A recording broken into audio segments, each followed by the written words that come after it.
এখন গৃহিণীদের কাজ হবে সহজ আর সরল। নতুন কিছু টিপস ভিডিও নিয়ে আমি আজকে তোমাদের কাছে আবার চলে এসেছি। আমি মৌ মাল্টিফ্লেভার চ্যানেলে আমি তোমাদেরকে আবার একবার অনেক অনেক স্বাগত জানাই। আশা করি তোমরা সকলে ভালো আছো। কাছে দূরে দেশ ও দেশের বাইরে যারা আমার ভিডিওটা দেখছো বা দেখছো না, সকলের সুস্থতা এবং দীর্ঘায়ু কামনা করে আজকের আমি টিপস ভিডিওটা শুরু করে দিই। ভিডিওর প্রথমেই আমি তোমাদের সাথে একটা কেকের ডিজাইন শেয়ার করলাম। আর আজকে আমার টিপ নাম্বার 1 হচ্ছে এই বাঁধাকপি।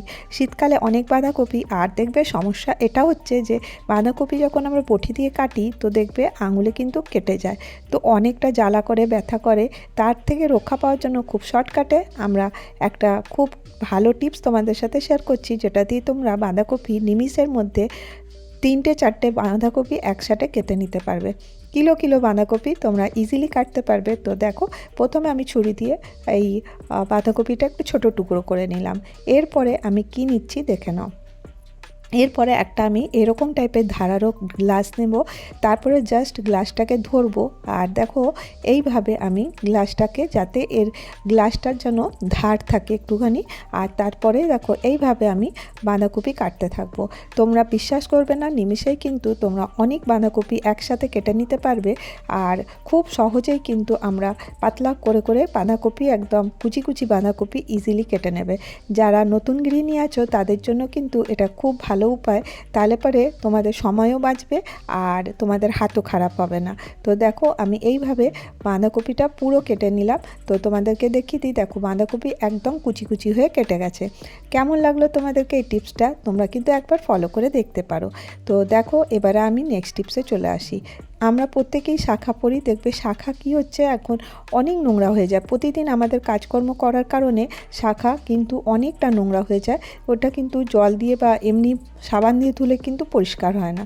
তো আমি তোমাদের সাথে একটা টিপ শেয়ার করব, যেটা কিন্তু খুব উপকারে আসবে। তো দেখো এই শাখাটা কতটা পরিমাণ নোংরা কালো হয়ে গেছে, তোমরা দেখতেই পাচ্ছ। স্ক্রিনে কতটা দেখছো আমি বুঝতে পারছি না, কিন্তু অনেকটা নোংরা হয়েছে। তো আমি এটাকে আজকে আমি পরিষ্কার করে তোমাদেরকে দেখাবো।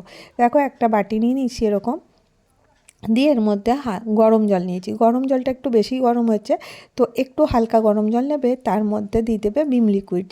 যা তোমরা লিকুইড সোপ ইউজ করো সেই লিকুইডটা দিয়ে এইভাবে গুলিয়ে নেবে। গুলিয়ে নেওয়ার পরে দেখো এর থেকে ভাপ বেরোচ্ছে। তারপরে আমি এর মধ্যে দিয়ে দেবো লেবুর টুকরো, লেবুর রসটা এর মধ্যে দিয়ে দেবো। আর লেবু ক্লিনজিংয়ের কাজ করে। আর এরপরে দেখো আমি শাখাগুলোকে ডুবিয়ে কিছুক্ষণ রেখে দেবো।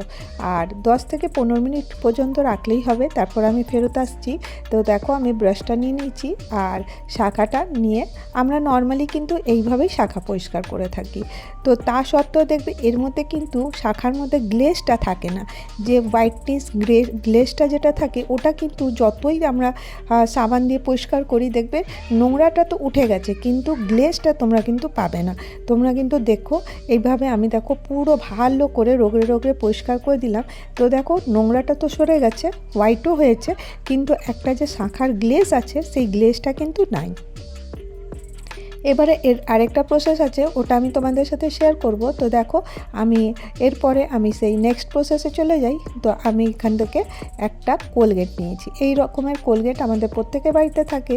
আর যদি তোমরা ইউজ নাও করো, একটা 10-20 টাকার যে কোলগেট আছে ওটা এনে নিও। তারপরে এই কোলগেটটা আমি এর মধ্যে লাগিয়ে দিলাম। তোমরা বিশ্বাস করবে না, তোমরা নিজেরাই দেখে অবাক হবে, মনে হবে যেন শাকারির কাছ থেকে এক্ষুনি আমরা শাখাটা কিনে এনেছি। তোমরা কিন্তু এটা একবার ট্রাই করে দেখতে পারো। এই কোলগেট দেওয়ার জন্য যে শাখার মধ্যে যে গ্লেজটা ছিল ওই গ্লেজটা কিন্তু অনেকটা বেড়ে যাবে। তো দেখো আমি আবার এই ব্রাশটা দিয়ে এইভাবে, মানে কোনা যেগুলো থাকে ওইগুলোতে যে ময়লাটা জমে থাকে ওটাও সরে যাবে, আর শাখা ধপধপে সাদা হবে। আর কিছুদিন পরে কিন্তু নোংরা হয়ে যাবে না। তোমরা বেশ 2-3 মাস পরার পরে কিন্তু শাখাটা, তারপরে কিন্তু কালচেপনা আসবে। তার আগে কিন্তু দেখবে শাখা একদম নতুনের মতন চকচক করছে। তো দেখো এইভাবে আমি ঘষে নিলাম, ধুয়ে এনে তোমাদেরকে দেখাই। তো দেখো কতটা পরিমাণে পরিষ্কার হয়েছে। তোমরা কিন্তু আমার কথা না বিশ্বাস করে তোমরা নিজেরাই কিন্তু এই টিপসটা ফলো করে দেখতে পারো।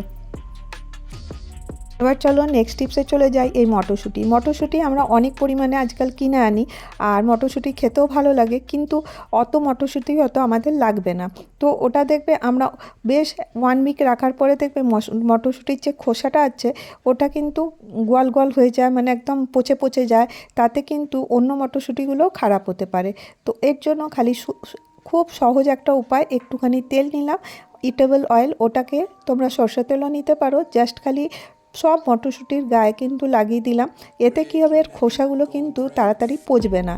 আর তারপরে আমরা কোনো ব্যাগে এইভাবে স্টোর করে অনেক দিন পর্যন্ত আমরা কিন্তু মটরশুঁটি রেখে দিতে পারবো। আর মেন খোসা থেকে বার করলে কিন্তু মটরশুঁটি খুব তাড়াতাড়ি মানে শুকিয়ে যায়, খারাপ হয়ে যায়, ভালো লাগে না। তো তোমরা ফ্রেশ মটরশুঁটি এইভাবে রেখে দাও, পেয়ে যাবে। নেক্সট টিপসে চলে আসি। দেখো, ঝাড়ু আমরা প্রত্যেক দিনই দিই।